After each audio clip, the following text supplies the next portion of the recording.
Dapat before giving statin drugs, pinapa-workout muna. Titingnan yung liver.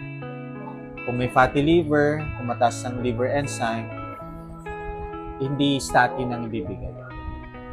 But sa akin kasi, you can lower your cholesterol without taking statin. Sa akin, okay na to sa akin kung cholesterol nyo na yan. 218. You can lower it down, pero sa akin, no need. Pero kung dahil nag-anxiety kayo, yung mga anak ninyo, yung asawa ninyo, worried na worried sa mataas na cholesterol. Although ito, hindi mataas, 218.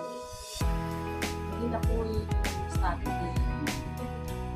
You can lower it down, fasting and exercise. Mapapababa niyo. Bali, ano po yung fasting? 12 hours, minimum 12 hours. Halimbawa, 7 p.m. ang last meal. The next day, 7 a.m. ang unang kain.